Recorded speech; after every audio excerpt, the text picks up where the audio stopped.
Hello दोस्तों, Rana classes में आपका स्वागत है। तो आज की लेटेस्ट कॉम्पिटिटिव एग्जाम और जॉब अपडेट बताऊंगा, तो इस वीडियो को शुरू से अंत तक देखें। पसंद आने पर लाइक्स, नए लोग सब्सक्राइब करना ना भूले। तो पीएसएससी से एक और अच्छी खबर आ रही है, और क्या आ रही है तो ये आप देख सकते हैं। तो बीएसएससी के जरिए विश्वविद्यालय डिग्री कॉलेज में तृतीय श्रेणी कर्मचारियों की होगी बहाली। विश्वविद्यालय और डिग्री कॉलेज में तृतीय श्रेणी के कर्मचारियों की बहाली अब बिहार कर्मचारी चयन आयोग के जरिए कराई जाएगी। इनकी नियुक्ति की जानकारी विश्वविद्यालय के पोर्टल पर जारी की जाएगी। इस जानकारी के आधार पर शिक्षा विभाग बिहार कर्मचारी चयन आयोग को बहाली के लिए प्रस्ताव भेजेगा। जल्द ही करीब 4000 पदों पर बहाली की प्रक्रिया शुरू होने की उम्मीद है। रिक्त पदों का ब्यौरा सॉफ्टवेयर में अपडेट करने की भी योजना है। वहीं राज्य के डिग्री कॉलेजों में प्राचार्यों की नियुक्ति बिहार विश्वविद्यालय सेवा आयोग के जरिए कराई जाएगी। यह जानकारी शनिवार को दिया। मतलब ये आखिर बहाली होगी क्या? तो जनरली जो है वो लिपिक की बहाली होगी, और निम्न वर्गीय लिपिक की बहाली कहाँ से होती है? बीएसएससी इंटर लेवल से। और इंटर लेवल जो बहाली है उसमें अभी देरी है। और इसमें कौन कौन से पद है जो कि, क्योंकि संख्या आपने देखा होगा 2600 लगभग पदों की अधियाचना आ गई थी। उसमें डाटा एंट्री ऑपरेटर जो है उसकी पद है जो कि लगभग 3700 के आसपास हैं।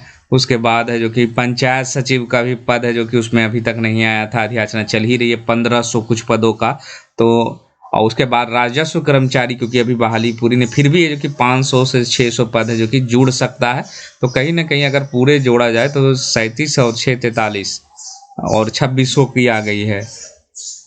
तो आपको लगभग है जो कि 7,000 इधर हो गई, और इधर 4000 ये जो बहाली है 11,000। मतलब ये फिर से जो कि जो द्वितीय इंटर स्तरीय जो वैकेंसी, चाहे 2 महीने बाद आए चाहे 3 महीने बाद, जब भी आएगी तो बड़ी बहाली है जो कि बन सकती है। अभी क्या है, जो अखबारों में आ रही थी उसके अनुसार 2600 के आसपास ही आ रही। तो ये 10 से 11,000 फिर से है जो कि ये पहुंच सकती है, क्योंकि अभी ये अधियाचना इन्होंने भेजा नहीं है, लेकिन इसकी तैयारी है। और इंटर लेवल नहीं निकल रहा है क्योंकि अभी भी मामला जो कि फंसा हुआ है आपको बीएसएससी। और कल का जो काउज लिस्ट है इंटर लेवल का जो है सुनवाई का, उसमें भी आपने देखा होगा कि नहीं। तो उम्मीद है 12 तारीख को हो सकती है कि आपकी सुनवाई हो जाए, और महत्वपूर्ण दिन है जो कि हो सकता है, लेकिन ये अभी जो कि कहना मुश्किल है, क्योंकि उस दिन जो है जो भी जज सुनवाई कर रहे थे वो नहीं है 11 तारीख को, इसीलिए काउज लिस्ट में उनका केस का वर्णन नहीं है। तो इंटर लेवल अभ्यर्थियों के लिए जो कि अभी भी इंतजार करना पड़ रहा है। उम्मीद है 12 तारीख का इंतजार आपको करना पड़ेगा कि क्या उस दिन है जो कि सुनवाई होगी।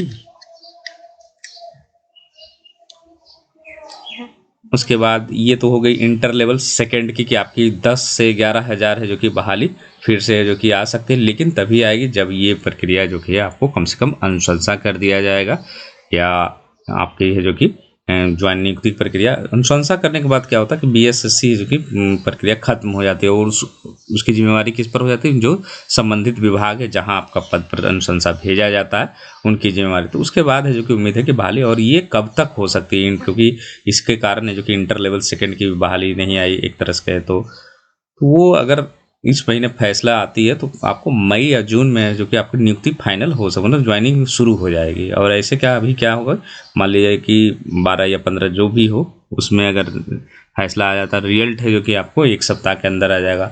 उसके बाद 10 से 15 दिनों के अंदर है जो कि आपकी अनुशंसा भेज दी जाएगा। अनुशंसा के बाद फिर से वहाँ पर आपको कैरेक्टर सर्टिफिकेट, जो भी डॉक्यूमेंट से संबंधित विभाग है जो कि विभाग से हो सकता है आपको जिलों में भेजा जाए, क्योंकि जिला संवर्ग है, फिर वहाँ से है जो कि आपको भेजा जाएगा। तो ये 2-3 प्रक्रिया अभी बाकी है, 1-1.5 से 2 महीने अभी भी है जो कि आपकी नियुक्ति प्रक्रिया में समय लग सकता है। उसके बाद आते हैं दूसरी खबरों पर। बीपीएससी का आप देख रहे हैं 67वीं का दिया हुआ है कि आपको लिस्ट एलिजिबल, और इसको पढ़ लेते हैं कि क्या है।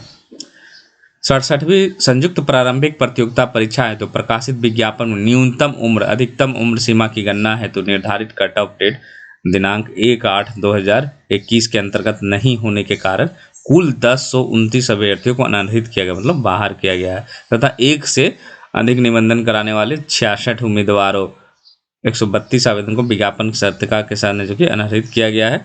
और ये वेबसाइट पर है जो कि दिया गया।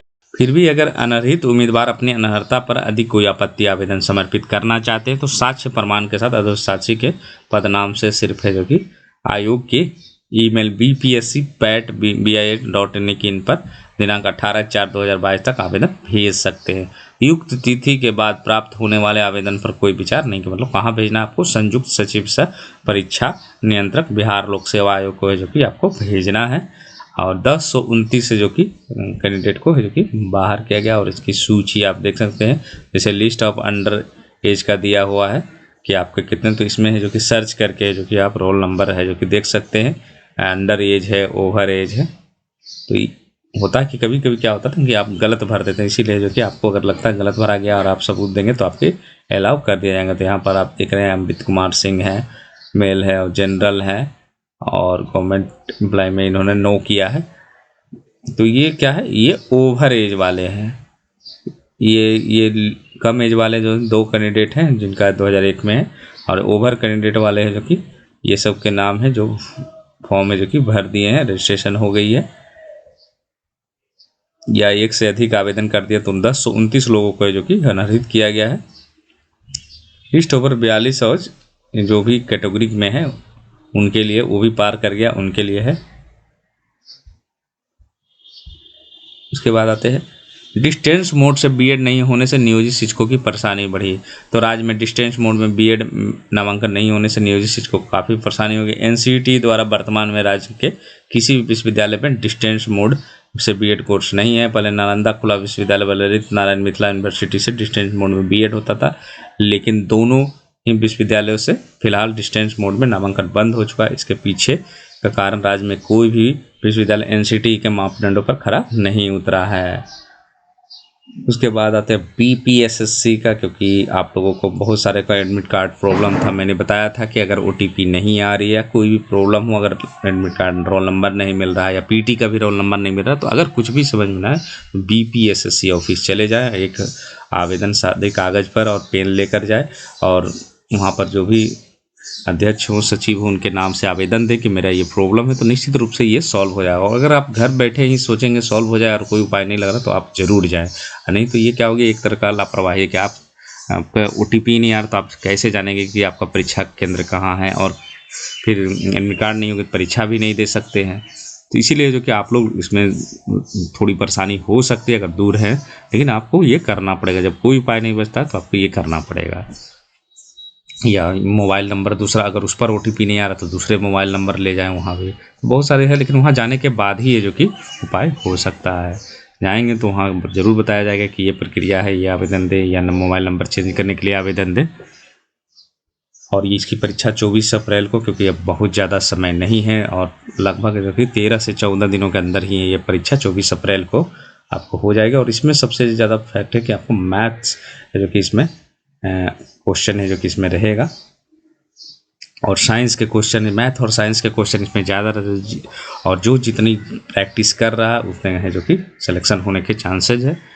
और क्योंकि इसमें मेरिट बनती है, और ये जो दिखाई देता है आपको जो कट ऑफ 75.2 और वहाँ पर घट जाता है फाइनल, वो सिर्फ सार्जेंट के लिए होता है। इसलिए उन सब चक्करों में ना पड़े कि कट ऑफ कम जाता, आपको पूरी तैयारी करनी। आप ये सोचे कि मुझे टॉप 100 में या आना है, और ये नहीं सोचे कि किसी तरह क्वालिफाई कर जाऊंगा। फिर क्या होगा कि आपके कम नंबर रहेंगे, फिजिकल पास करने के बाद भी आप बाहर हो जाएंगे, फिर आपको पता लगेगा कि वो कट ऑफ कोई काम का नहीं रहा, आपके नंबर ज़्यादा रहने के बावजूद नहीं हुआ। इसीलिए आप जितनी हो सके तैयारी करें, तनिक भी लापरवाही नहीं बरते। तो इसी के साथ धन्यवाद।